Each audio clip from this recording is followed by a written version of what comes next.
Hello, and welcome to another episode of, what is this called? A Heart Full of History. I'm Selene Castrovilla, and I'm here with the lovely and very amusing Sarah Albee. Thank you for joining me, Sarah. This is going to be a lot of fun. Sarah and I know each other. You know, we've done presentations together, and we've had some fun together. And I know this is going to be a great episode right off the bat. And the reason why I chose today to speak with Sarah is because it's February, it's President's Month, and we both have books about everyone's favorite president.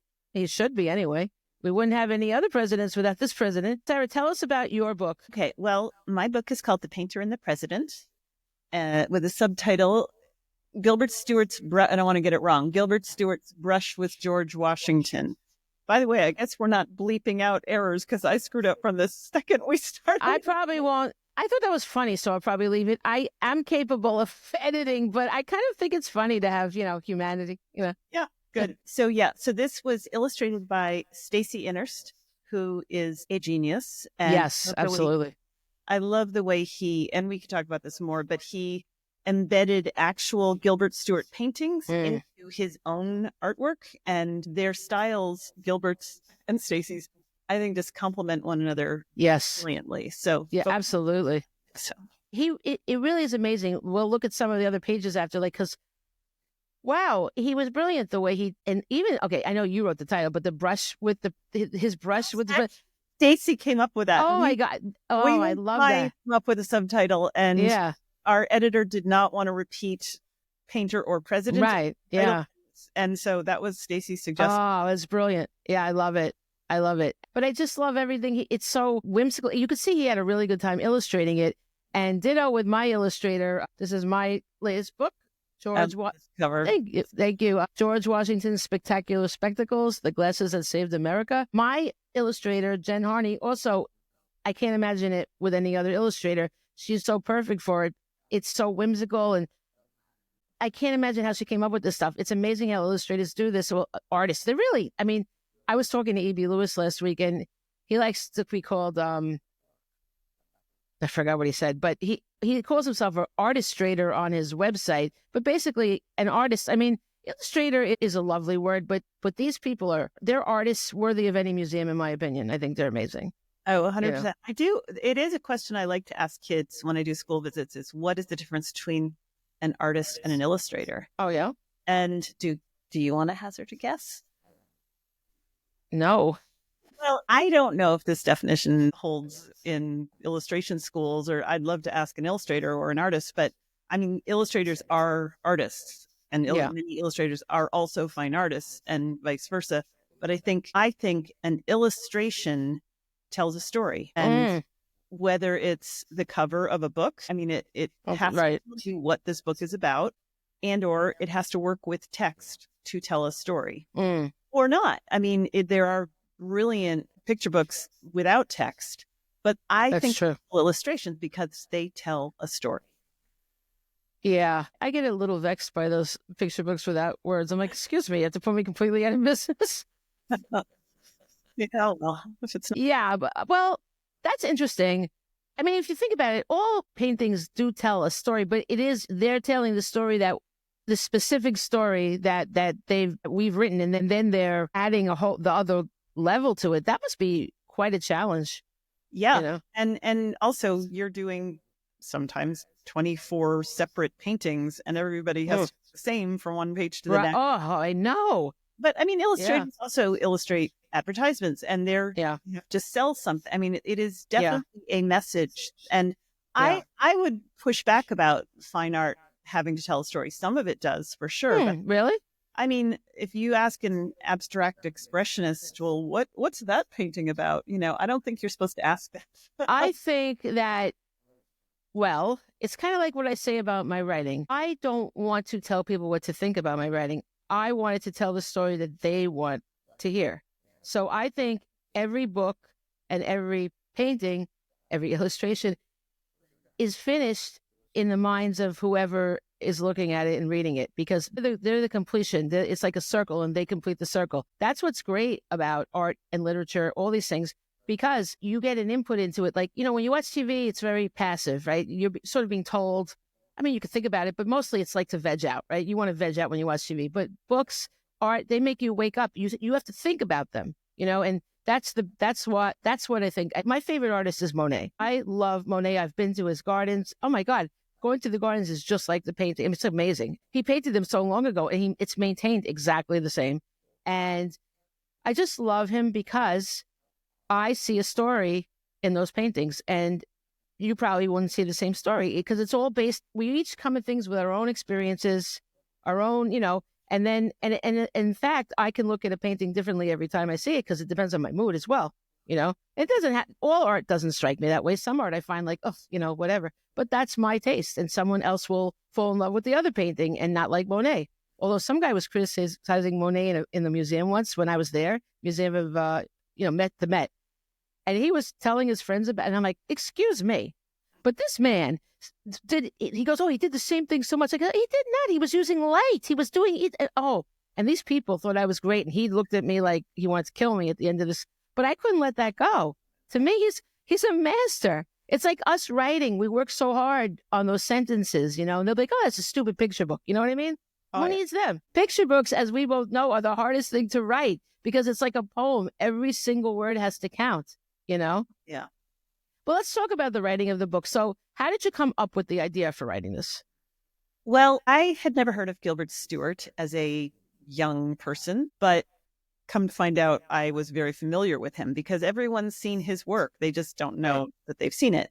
Right. And I also like to ask kids to ask their grown-ups at home, have you ever heard of Gilbert Stuart? And the honest grown-ups generally will say no. Right. Some people say, but in fact, he was the go-to portrait painter of the late 1700s, early 1800s in Europe, well, in England and Ireland, and then in America. He was American. Right. But I heard of him for the first time. Well, it sort of coalesced in my brain who he was when I had a summer job in Rhode Island in college between my freshman and sophomore year. And I was kind of looking after this elderly couple who had this fabulous summer place on the beach. And I was sort of a jack of all trades for them. But the advertisement was like, young person wanted to help around the house.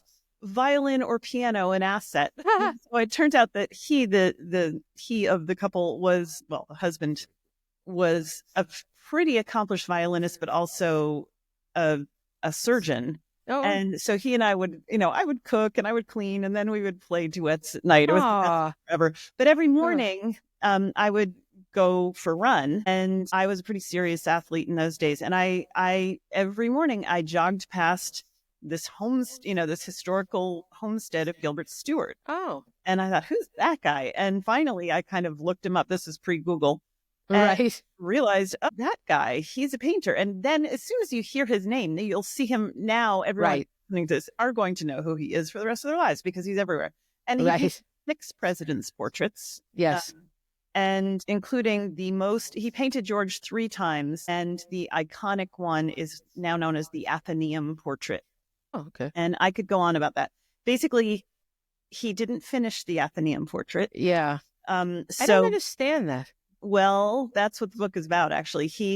I still didn't understand. I know you explained it, but it's psychologically. I mean, I know he didn't do it, but like, why not? Yeah, because he didn't want to give it to him. I think so. George, this was at the end of George's life. He would die a year or 2 after this. Yeah. But Martha begged George. George hated sitting for portraits. Yeah. I mean, he was a man of action. He didn't, but he knew the importance of art. And that really is the critical, that I think that is the theme of the book. It takes a while to come to understand what I'm writing, but really it's the power of art. Yes. And so George knew he needed Gilbert, even though they couldn't stand each other. Right. What I love. And Gilbert knew he needed George, or really wanted George, because it would be his ticket to fame. Right. And he was always spending more money than he earned. I can relate to that. And he was very quickly. I mean, I wonder if he might have been diagnosed as bipolar, had that been a diagnosis. Interesting. But he was very prickly, but he was also very proud of, he thought artists should be treated with esteem and and respect. Right. In those days, they were sort of seen as tradesmen. And so he's this guy who was like really, really talented, and he wore pretty expensive clothes because he hung around all these wealthy people, and he kind of aspired. He was a little bit of a climber, I guess we'd say. Yeah. Yeah. But he sort of aspired to be like them, and he drank expensive Madeira, and he loved snuff, and, you know, his cuffs were always like lacy and stuff. But basically, he did not feel he was treated with the deference that he should be. And George, in turn, believed that, hey, he's the president. He needed to be treated with deference as well. Right. And so he thought that Gilbert sort of took liberties, was too jokey and jocular, and didn't sort of respect the gravitas of the presidency. And yes, was the clash. Yes. So you discovered about Gilbert Stuart after you looked him up. So were you like back then? Were you struck with the idea? No, sorry, okay. That was your question of 10 minutes ago. No, this is what we do. Yes. So now I knew who Gilbert Stuart is, I've sort of encountered him along the way. I studied a lot of art in college and stuff. But it wasn't until I was working. I've written about George Washington a ton. Yeah. In various ways, shapes, and forms. I mean, he's got chapters in some of my books. I have a book about dogs and, dog days of history. And there's a thing about presidential pups. And so, George loved dogs, and I have all kinds of stuff. And he just, and I had this, I was working on this second grade I Can Read with HarperCollins, and it was a biography of George Washington, and it looks like you could write it during America's Got Talent. I mean, it's so few words and very controlled vocabulary, but those, as you've just said, those are hard, so difficult, because how do you sum up this very complicated man for second graders? I needed to talk about how he was an enslaver, but where to put that, because you don't want to freak out 7-year-olds, but you need them to know. And so the back matter. So it was just a really complicated book. And in researching this, I'm married to a history teacher, and we were the visiting scholars at Mount Vernon for a week. Nice. That's awesome. Yeah. And so I learned a lot. I did a ton of research while I was there, but it wasn't on until I was reading Ron Chernow's biography. Okay. Just this 800-page. I should have had it. That's a heavy one. Yeah. It's a doorstop. But I read every word of it, and I love his writing. And it was in the intro. It was in not even the intro, like in the preface, like they were little Roman numerals. Like he's talking about George Washington, the man, and I stumbled across a mention of Gilbert Stuart, and I'm like, I know that guy, right? And how they couldn't stand each other. And when you come across something and you're reading and it just goes ding, ding, ding, ding, ding. Yeah, I love that. I love that. I'm sure that happens to you. It does. It's the best feeling, It is. That's like you've won the lottery, Yeah. Yeah. I wish everyone could know that feeling. It's just so great. It's a high. Picture books either. It's happened to me. I mean, I can remember a lot of moments where I've literally whooped out loud in the library. Yeah. People think you're crazy, but like, this is the thing. This is why it's just so the thrill of the chase. You've got that thing, and now you're going to go chase it. I just love that. Yeah. It's the best. Yeah. Oh. Did you start writing it right away? Yeah. And, it's amazing how some books age you 15 years and take billion drafts. This one, it was one of these, it kind of wrote itself. Wow. Let's. Well, of course, nothing writes itself. Sure. Did not write it during an episode of America's Got Talent, but it did. It probably took me 10 or 12 drafts before I got it in the order I wanted to tell it, and I wanted it to be funny, but I also wanted, and I wasn't sure what I was writing about until that 12th draft. Like, it's art. That's what it's about, right? You sort of have to tell the story to yourself. I think it was Stephen King who said that. The first few drafts are your and then you're telling it to someone else. And that's exactly what happened. I was like, I knew the story, but what is it I'm really talking about? And that was it. Yeah. My agent really liked it, and she sent it to our mutual editor, and she acquired it right away. It was incredibly, and Stacy, for all his brilliance, is also a fairly quick artist. Really? That was quick. Wow. Because it looks like it was taking a long time. I mean, Yeah. again, let's put this into context. Right. Yeah. He didn't whip it out the next day. Yeah. No, he did not. But, and there were and I was a pain in the neck with the sketches. And for our avid listeners out there, Right. they may not, I don't know how well they know this, but nonfiction picture book writers do get to see sketches and do get to have input on the sketches because we need it for historical accuracy. Whereas fiction picture book writers really don't. Right. I think the really famous ones do. And correct me if I'm wrong. I'm sure I'll be corrected somewhere by someone in some comment somewhere. But I know I have asked. I have talked to. I have a lot of some of my best friends. Yeah, that's what I've thought. That's what I've heard, that they don't. And it was quite a shock actually when I realized how involved I had to be with the art. Really, my first book was quite. It was quite a learning curve because I had to ask experts to go over it. And I was very timid and I didn't want to ask them and bother them. What I've learned also is that there's no one expert on everything, right? So you always have to go to different experts for different things. It's like, also you sort of have to piece it together. It's a lot, but now it's easy, Now, I mean, I have to tell you my expert story for this one. I needed someone who knew Gilbert Stuart, but also knew George Washington, but also knew like 18th century painting. And so I looked at the co-authors of this huge, another doorstopper, Metropolitan Museum, Gilbert Stuart retrospective that was many years ago. But I contacted one of them. I don't think she'd mind if I mentioned her name, Ellen Miles. And turns out she is the foremost expert, not only on Gilbert Stuart, but on late 18th, early 19th century American art. Portraiture. And so I meekly I found her email, I emailed her, and I was so nervous about showing her this manuscript. Like, who am I to have written this book? Yeah. And she got back to me and she was pretty formal and we arranged a phone call the first time we talked, and again, she was pretty formal, and I said, okay, I got to tell you, I feel a little bit like I'm talking to Paul McCartney. Yeah. She kind of didn't laugh. And I'm like, God. Oh, she doesn't have a sense of humor. This is awful. But then the next time she emailed me, she signed it Best Paul. Oh, that's good. And so she did have a sense of humor. And then we became like besties. Like we had this correspondence back and forth. And I found this letter that George had written to Lafayette about, about artists being the doorkeepers at the Temple of Fame. And I love that. That was a great line. Yeah. And she was like, where'd you find that? Like, so it was that's great. I told you something. I love that. But mostly she was just incredibly helpful with helping to shape. That's great. It really is so important to have the right people. Well, I had consulted with people at Mount Vernon in the past. They're the best. But they are, but they definitely are. They're so smart. And they're so excited to help because, they love George so much.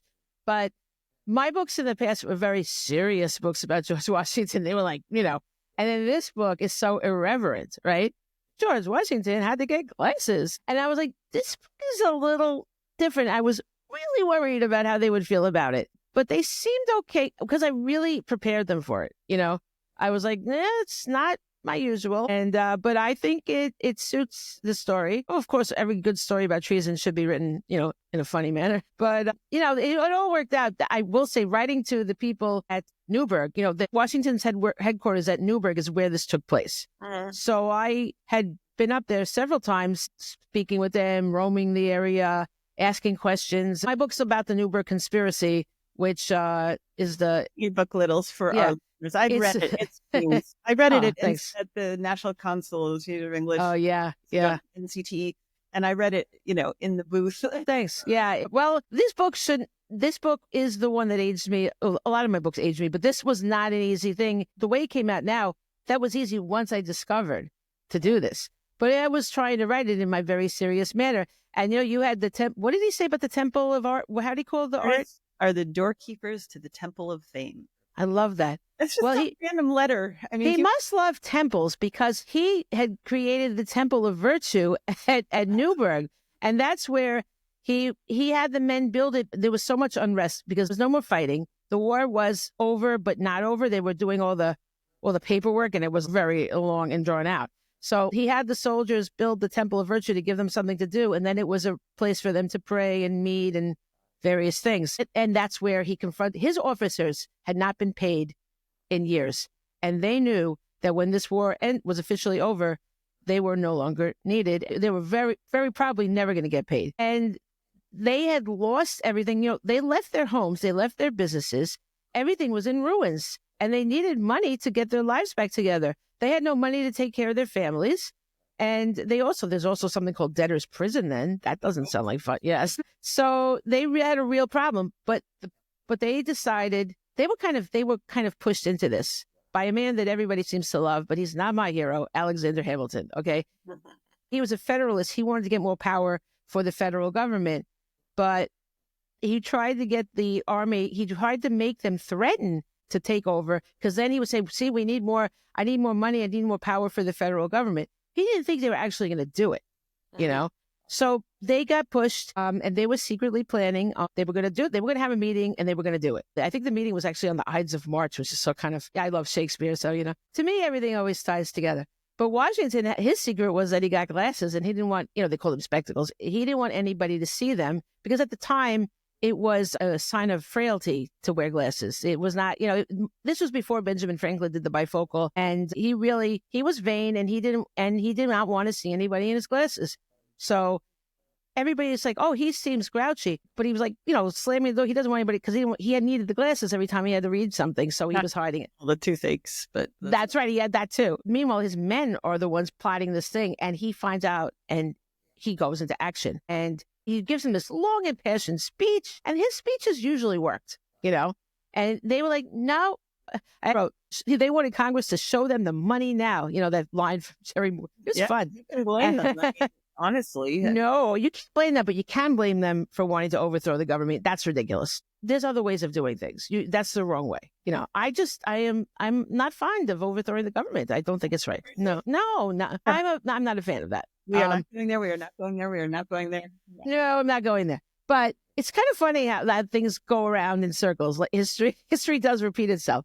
So how he gets them to do it is he was reading them a letter from a member of Congress that was promising to pay them, albeit he didn't say when, right? So he had the letter and he said he realized he couldn't read it. And so he had his glasses in his pocket and he put them on and then they were gasping. And he said to them, gentlemen, you must forgive me for having grown gray in your service. I now find myself growing blind. And they burst into tears and they just couldn't, they felt so bad. They immediately saw how much he'd sacrificed for them. And that was it. It was all off just because he put on a pair of glasses. And that's why I always wanted to just write that simple story. But when I started researching, there was the Temple of Virtue, which is where he confronted them too. But it's just, I wanted that to be like another character. I love the Temple of Virtue. Sometimes your ideas take over what the story needs to be, And I was trying to talk about, Alexander Hamilton and the officers' plots more in detail. And then there was Horatio Gates, who always wanted to take over. He probably had crocodile tears at the end. I doubt he really wanted to give up the whole thing. It was getting more and more complicated as I wrote it. And Carolyn was like, I don't know, And we kept working at it because she kept saying, you have to give context. I'm like, oh my God. And I'm like, this is not for kids or anybody. It's just a mess. So I put it away. I don't know about you, but I don't give up on my manuscripts. I put them away for a while. And I'm really proud to be a member of the Bank Street Writers Lab, Bank Street College of Education. And they are so helpful. They're so helpful, period. But they give you a deadline. I have to have something to read to them, right? At one point, I was like, I don't have anything to read to these guys. Oh, I'll pull the manuscript out of the drawer, the glasses manuscript. And I said, you know what? I'm not even going to look at it. I'm just going to rewrite. And it was all there. So it's like what you said, but it was like, 10 years later. No, but sometimes you have to kind of let it. You got to let it go. Yeah. So it's just, I think the important lesson for writers is we can't get in our own way. We have to let the story be what it needs to be. And that's a hard thing to understand. Because we get this in our head, what we want, at least I do. Yeah. And I have a very complicated relationship with George Washington, as I'm sure many people do. He was, yes, he was a man of time. I know. But, he owned 306. Oh, I know. Yeah. And he was a difficult man in many ways. He was, yeah. But I think that because he's such an icon, most people it's just very difficult to get to know him as a person. And my favorite thing to write about, I'm social history is my thing. I think it's fascinating to help kids see, well, what did people do for fun, and what did they eat, and how. Yeah, you're great at that. Oh my God. So you're so, when they were sick, or, they had a toothache or whatever. And yeah, I just loved that this was just, it's sort of humanized absolutely. these two. Both these books too. Right. And they're both unexpected ways of doing it, Yeah. There's certainly, neither one is a typical book about George Washington in any way, really. Yeah. Well, because but, it's written, and, yeah, and I know. It's true. The idea that, like, kids are being forced to read books, like, like it's taking medicine or something. I know. Is that going to help them in any way? Right. It's like they'll take a test and then they'll forget it all. That's not what education really should be. It's not effective, and they're not going to become readers, and they're not going to become scholars. They're just going to eat everything. Yeah. No, I agree entirely. I mean, if you told me I was going to write about George Washington when I was a kid, I'd be like, you're out of your mind. That guy is friggin' boring. Okay, there's no way I'm ever going to write about this guy. And then I fell in love with him. What was the thing when I fell in love with him? Well, it was at the Battle of Long Island. He saved all his men. He saved all his men by creating a retreat, getting them across the water in one night. I was like, what? How did he do that? And then I found that the first thing I found out was that he was a spy, that he had a spy ring. Yeah. And it was here on Long Island. And no one ever taught us anything about the Revolutionary War in relation to Long Island. And you would think, I think they do now, luckily, but I mean, are you kidding me? Of course you should tell kids about what happened where they live. I mean, it's so exciting. But George Washington came alive to me. And the enslaving thing is really hard. And I used to try to avoid it, but I couldn't avoid it anymore. Well, Lafayette, of course, Lafayette asked him to join him to end slavery, and Washington refused. And that is a real kick in the head. I mean, that's awful, Yeah. It was awful for Lafayette. I have a book about Washington and Lafayette as well. But when I wrote a book for Scholastic about the first lady, not the first ladies, the revolution, the women of the revolution, right? Mm-hmm. And I didn't even want to include Martha because I just don't think she was that important. Like, she really was kind of like blah, and of course I had to have her in there. As a matter of fact, Gilbert Stuart's portrait of her was one of the pictures on the cover. And then when I was reading about her, with him, you could sort of avoid it because you think about all the great things he did. With her, there was nothing to think about except the fact that she enslaved people. I'm like, oh God. And it really, really upset me.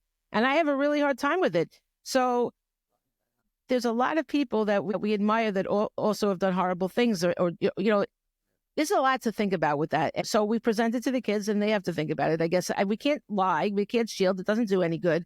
I think the best thing to do, it's sort of like a painting, present them the information and let them think about it.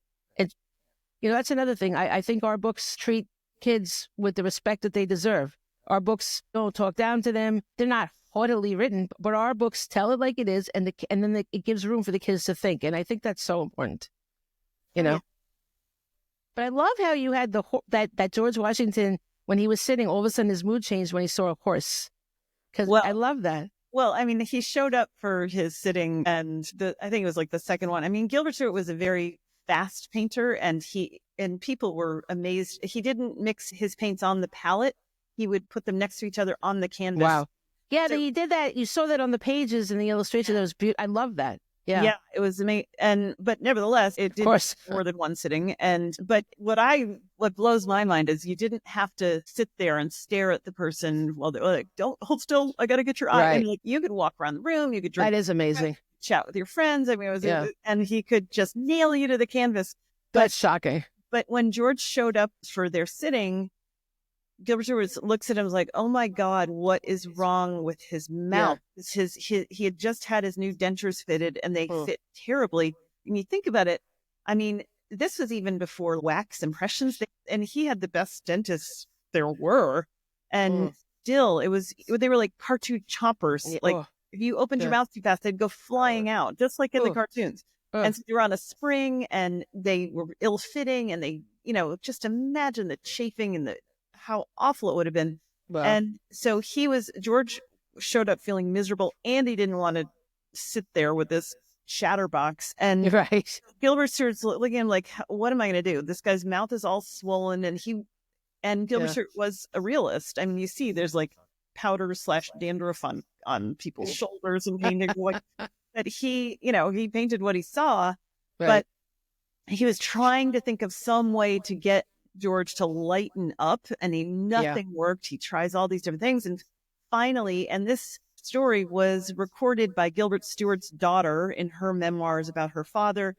It's hard to kind of triangulate the sources because there's so few, but I think we can be reasonably sure that this did happen, that Gilbert looks up and George has been looking out the window and this gorgeous horse is trotted by and his face is all lit up. Oh. And so Gilbert's sort of like, yes, we'll talk about horses. And that was a way to sort of draw out, a slightly more cheerful. Yeah, that was great.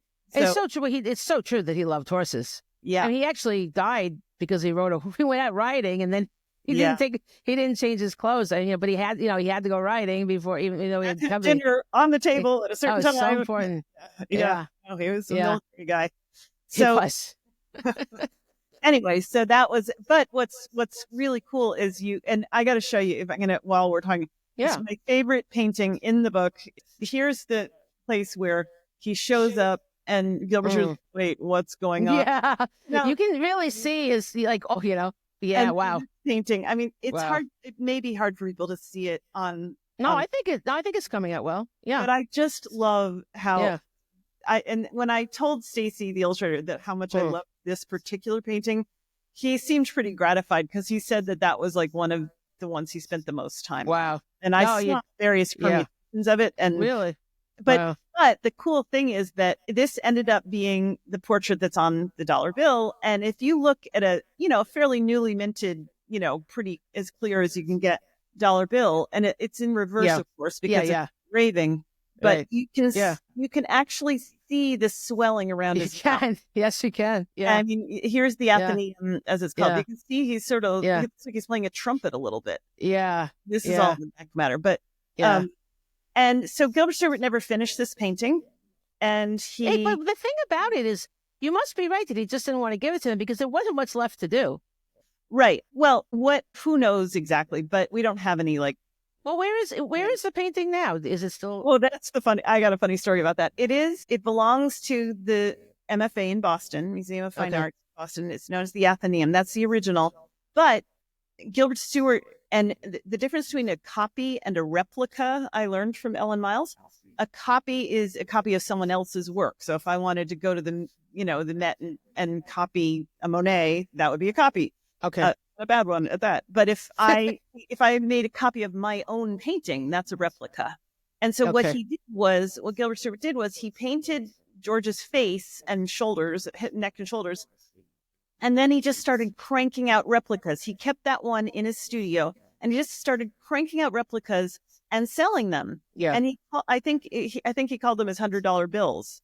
Oh, funny. So I think he probably did close to 100. Wow. And that is why everybody, you see this everywhere in so many state capitals. There's one at the White House. There's this, and people say, well, it's an original. Yes, of course it is, but it's a replica. So I was at the National Portrait Gallery in DC, and I was saying this to these lovely curators because we did this event. It was really fun. We're actually doing another one for President's Day weekend. But I'm mansplaining to them about, everyone says they have the original, but the actual one is at the MFA in Boston. And they had the grace not to contradict me. And then they said, well, should we go upstairs and see some Gilbert Stuarts? And I said, sure. And I felt like I was, in the mixed up files of Mrs. Vasily Franco, clothes. And I got the run of the place. Oh, that's exciting. Oh my God, look at that. Yeah. We went to the Gilbert Stuarts, and there's the Athenaeum hanging on the wall. And they looked at me and I said, what's it doing here? And it turns out they have shared custody. Oh, interesting. So it is currently at the Smithsonian / National. Ah, wow. Oh, that's very interesting. Yeah. And I don't know when this is going to air, our podcast, but it's going to be tomorrow. Well, on February 15th, Stacy, the illustrator, and I are doing an event at the National Portrait Gallery. Nice. President's Day. That's great. They do a big family fun day. So that must be so much fun. Yeah. Wow. Oh man, I feel terrible. I didn't line anything up for President's Day. Well, they were anyway. They called me. Let's just say that. No, I think that's great. Yeah, that's wonderful. Well, congratulations. That's going to be amazing. Yeah. Well, and they have this. I'm embarrassed to admit I'd never heard of the Running Presidents. Have you ever heard of the Running Presidents? No. Good. Okay, but I think a lot of our listeners may. They're these big. They look like human bobbleheads. They're the president. I think they're the ones on Rushmore. I think it's Washington, Jefferson, Teddy Roosevelt. Who's the fourth one? I'm gonna forget. I don't know. Lincoln. Oh, Anyway, that guy. And they show up at the baseball game, at the Washington Nationals games, and they do like the silly race. But I they too? really, really famous. And so. Wow. One of the running presidents, George, is going to sit, and Stacy's going to do his portrait. Oh, I love that. Isn't that cool? And that's the best. All the kids, and we're all going to be drawing his portraits. Oh my gosh, that's amazing. Yeah. Wow. Yeah. Promoting is hard, right? Am I wrong? Yeah. Yeah, it is. It's hard. Harder than ever now, I think. Especially it is. The implosion of social media. Because social media is good, but it's bad because everybody's doing it. So like whatever I do it from the heart. I don't do when I promote, I don't do it in a way that feels false to me, because that's what we're creators, and what do we have but our truths. Everything we do is from our hearts. It's the truth, so that's how I view promotions as well. You never know. One kid's whole life could be changed from your book, and isn't that an amazing thing? We are so lucky to be in this field where we can be part of children's lives for the better at a time when things just get worse and worse. Like, but these kids, they have these books and they can see how these people, they had difficulties. They worked it out. Look, Gilbert, Stuart, and Washington hate each other, but it turned out okay. The painting came out, so like, I think that's important, that this too shall pass kind of thing is pretty important. Can you show the picture? Can you show the part when he sees the horse out the window? I like that one. Oh, yeah. Talk amongst yourselves while we're doing I like the art on your wall too. Well, I know it's hard to pull it out on command. Yeah. Oh, here it is. It's a spread, so it's a little hard. Yeah. I love that. Yeah, and look that's an example of the paint. I love how he did that with the showings, how he does the paint on the canvas. Yeah. That's gorgeous. Yeah, he did. And that looks so effortless, but it probably took him forever too, because he has to overlay it, Yeah. And I just love how I think I mentioned this at the beginning, but how he embedded his actual. Yeah, I love that. Portraits. Yeah, that's amazing. Yeah. These are not Gilbert Stuart portraits. These are other portraits. Right. The other portraits of George. Yeah. There are other pages. I'm gonna say, like that one where George's hand is in his pot. I mean, that looks so awkward. I mean, why did he want to be painted like that? Yeah, well, that it's hard to find. I've actually done quite a bit of research on why gentlemen put their vests. Oh, okay. There's like, especially Napoleon, like there's all these conspiracy theories that he had stomach cancer and that he was holding his sore stomach, or that artists got paid extra to do hands, or blah, blah, blah, blah. Are you kidding? That can't be true, can it?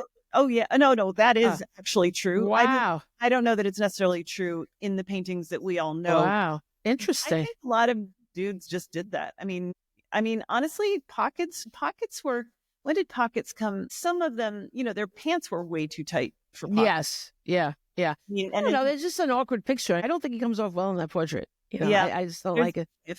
There's a couple of Charles Wilson Peels where he's got his hand in his... I don't like that. Yeah. Look at me, the critic over here, You know what you like, right? I mean, seriously. But I think it's very important for kids to see the real side of these guys. The things that we grew up with made everybody cardboard, and they're not cardboard at all. And I think kids in the end learn, oh, he's just like me. I don't want to get paid. Who wants to sit who wants to do that? They understand the point of view of it too. It's another so important thing, and it leads to discussion, and that's really important, So I want to show you the picture of the horse in mine. It's really funny. Yeah. Let's see. Oh, I love it. Look, Washington slams his door because he's putting on the glasses. And look at the horse. It's like, oh. I love that kind of retro cartoony illustration. Yeah. It reminds Peter Arno from the New Yorker. I don't know. Yeah.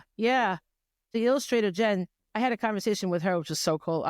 She said that she was thinking of kind of graphic novel-y also, because she does have the piece. I love the pieces in it. You don't usually see pieces you do see things, but the way she did it was so abstract, Yeah.